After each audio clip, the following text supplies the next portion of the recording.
Bonsoir à tous, j'espère que vous allez bien.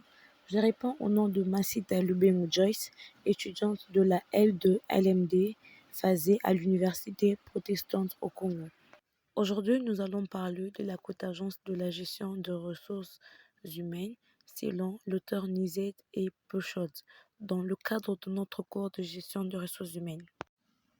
Tout premièrement, la contingence fait référence à l'idée que les événements ou les situations peuvent dépendre de circonstances spécifiques, facteurs variables ou de conditions particulières. Selon la GRH, la contingence signifie que les pratiques et les politiques doivent être adaptées en fonction de caractéristiques spécifiques de chaque organisation, telles que sa taille, son secteur d'activité, sa culture, ses objectifs stratégiques, ainsi de suite. Cela signifie qu'il n'existe pas de solution unique en matière de GRH, mais des approches qui doivent être adaptées en fonction des contingences spécifiques de chaque entité.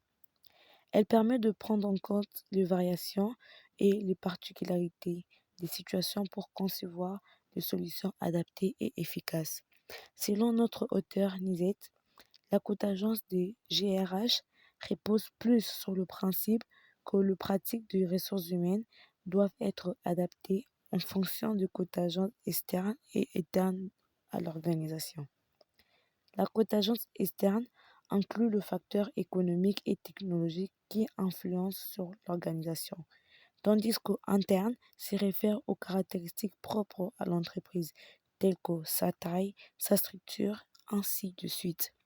L'auteur Nizet souligne son importance en fonction de ces contingences pour assurer l'efficacité et la performance de l'organisation. Selon notre auteur Pechot, lui, il met en avant l'idée que les pratiques de GRH doivent être dignes sur la stratégie et les objectifs de l'organisation.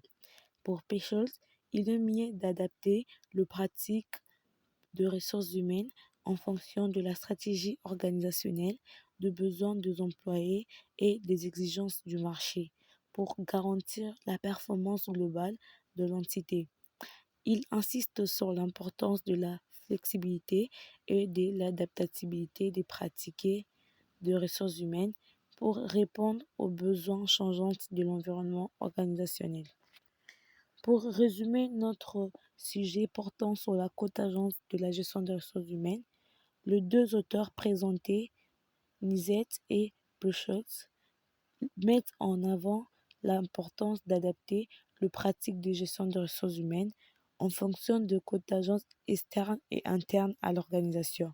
Cela pourra assurer son efficacité et sa performance globale. Elle permettra d'optimiser la performance et le bien-être de l'employé. Merci.